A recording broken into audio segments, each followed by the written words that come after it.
Air ripped into Adia's lungs and it felt like breathing broken glass. She gasped, body jerking off the frozen black sand, choking up seawater mixed with blood. The wind swallowed every sound she made. This wasn't the warm Benin coastline. This was death wrapped in ice. She slammed her fist down to steady herself, but the ground was rock frozen, so hard it might as well have been iron.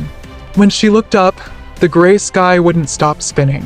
What was left of the onyx tide was scattered across the surf, huge timber ribs sticking out of the water like the bones of something long dead. She tried to stand. Her legs gave out. These were legs that could march for days without stopping, and they just collapsed. She hit the ground hard. The gold rings around her neck, her pride, her proof she was King's Guard, felt like they were strangling her, pulling heat straight out of her body. So she crawled, dragged herself over rocks that cut into her palms because she saw them up ahead. Kofi, her lieutenant, twisted around a black boulder, staring at nothing. And Nia, her shield sister, half buried in snow, looking like she was just sleeping. Adia reached them, touched Nia's cheek, cold as stone. "Don't leave me," she whispered, her voice wrecked. "We're the Onyx Guard. We don't die like this." But they were gone, and that hit harder than any storm. She was the last one, the only proof her kingdom had ever reached this frozen hell. She rolled onto her back and watched the snow fall. It would be easy to just stop. The cold wasn't even painful anymore. It felt almost inviting.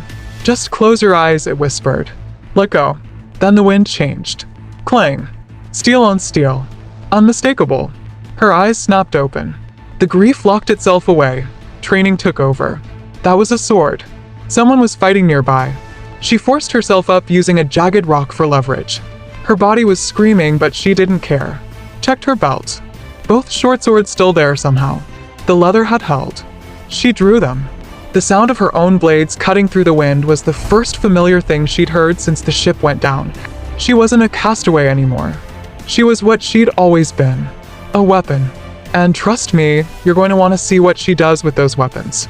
Hit that subscribe button because things are about to get intense.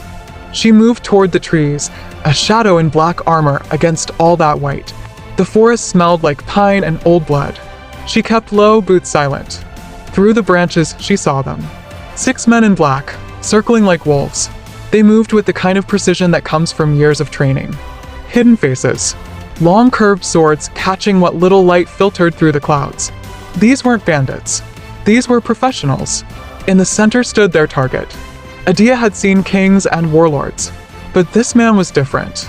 Royal blue silk robes that somehow seemed to glow against the snow. Slender build, moving with an elegance that made him look fragile, like he'd shatter if you looked at him wrong.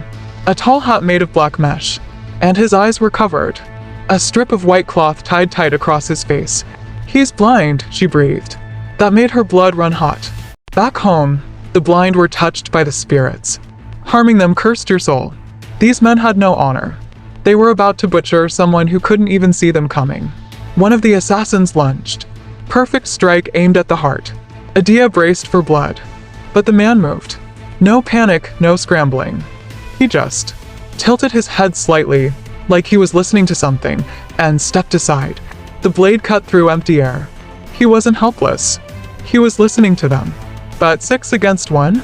The assassins signaled each other. 3 stepped forward, blades raised. They were done playing. Adia looked at her swords. She was exhausted, alone. And if she stepped into that clearing, she'd probably die. But she looked at his exposed neck, pale and waiting for the killing stroke. If you think Adia's about to jump in and wreck these assassins, drop a like right now. The Onyx Guard protects the innocent, always. She didn't shout a warning. Leopards don't roar before they strike. She burst from the trees at a dead sprint. 3 strides, snow exploding behind her. The first assassin turned, sensing her charge. He had maybe half a second to register what was coming at him, a towering woman wreathed in shadow and gold. He raised his sword. Too slow. Her right blade sheared through his guard. Her left took his throat. Hot blood sprayed across her face, shockingly warm. She landed in a crouch, sliding on bloody slush, putting herself between the killers and the blind man. The clearing went quiet. The remaining 5 stared at her dark skin, her gold rings, the fury in her eyes. They didn't know what they were looking at. "Come on," Adia growled, tapping her blades together. They came. They rushed her like a wave. Fast, acrobatic, light on their feet. But Adia was the earth itself. Immovable. She parried a strike to her head, the impact rattling her teeth. Stepped inside the second man's guard and drove her knee into his chest. Ribs cracked. He went down gasping. Another circled behind, going for the prince. "Behind you," she yelled. But she couldn't reach him, two blades in front of her keeping her busy. The prince turned toward the sound of rushing footsteps. Stood tall instead of cowering. Adia made a split-second choice. Let go of her left sword. Threw it. The blade spun through the air and buried itself in the attacker's chest just before he reached the prince. The man dropped at his feet. The prince didn't flinch. Just stood there, head cocked, listening to the death rattle. Adia roared, channeling everything she had left. Battered the last two men's swords aside with brutal, heavy strikes. No technique now, just raw rage. Drove them back, blade moving so fast it blurred. Fear broke them. They looked at their dead, looked at this woman who wouldn't go down, threw smoke bombs and vanished. Silence crashed back over the forest. But something had changed in the air. It felt heavy now, metallic. Adia stood there heaving, breath clouding. As the adrenaline faded, the cold came rushing back, biting at her sweat-soaked skin. She walked to the corpse at the prince's feet, planted her boot on his chest, and yanked her sword free. Wiped the blade on his silk. Turned to the prince. He stood perfectly still, facing her direction. That white blindfold stark against pale skin. He looked carved from ice. "Who's there?" he asked. His voice was soft, refined. The voice of someone who spent more time with books than battlefields. He spoke in Korean, a language she didn't know. "I don't speak your tongue," Adia replied in her own dialect, voice deep and rough. He flinched at the sound. Her voice must have seemed harsh to him, textured with exhaustion and grit. He raised a hand. It was shaking hard, but not from fear, from cold. That silk was useless against this winter. His hand reached out into the darkness of his world, searching. Adia hesitated. She should find shelter, find fire. But something about his vulnerability kept her rooted there. She stepped closer. Let him find her. His fingers brushed her armor. Paused, confused. This wasn't the fabric of his court. He reached higher, touched her jaw. The contrast must have shocked him. His hand pale ivory, her skin deep brown. His fingers ice cold, her skin still radiating heat. He traced her jawline. Strong, square. Moved up to her cheekbone. High, sharp. He'd clearly never felt a face like hers. He moved down to her neck, fingers brushing the gold rings. His breath caught, lips parted. Iron. And gold? He whispered, switching to broken trade tongue. "You speak the trade language?" Adia asked, surprised. "Your skin," he stammered, hands still resting on her cheek like he was warming himself by a fire. "It's not. From Josian. It's..." "No," Adia said. "I'm from Benin, where the sun lives." "Benin." He tested the word. "You fought like a storm.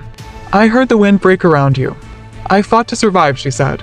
He stepped closer, drawn to her warmth like a moth to flame. "You're bleeding," Adia said quietly. A small cut on his cheek where a blade had grazed him. A single drop of blood running down his pale skin. Adia reached out without thinking. Her calloused hand brushed his face. She wiped the blood away with her thumb. He gasped at her touch. "You're warm," he murmured. "I'm freezing," she said. "No," he shook his head. "You burn." "Okay, this connection between them? It's only going to get deeper. Comment Onyx if you're already invested in these two." The ground started shaking. Adia looked down. Pebbles vibrating. She knew that feeling from the savannah when the herds migrated. Horses. A lot of them. More coming, she warned, stepping in front of him, raising her bloodied swords. "Yes," the prince said, voice tightening. "My army. Or more killers. Which is it?" "In this kingdom," he said, "sometimes there's no difference." The ridge exploded with movement. Red and blue banners. Soldiers in scale armor thundering toward them. Adia braced herself. One woman against an army. She glanced back at the blind prince shivering in his useless silk. "Stay behind me," she ordered. The prince reached out, found the back of her armor. Gripped it tight. "I'll stay beside you," he said. "I might be blind, Adia of Benin, but I'm not a coward." The horses thundered closer. Snow swirled. Her old life was dead on that beach. Her new life was standing right next to her. Let them come. Adia survived the shipwreck, and she just saved the prince's life. But the real danger? That's waiting at the palace. Next time, Adia enters the royal court where politics are deadlier than any assassin, and things get seriously personal in a scene you won't believe. Don't miss it, subscribe now so you're here when it drops.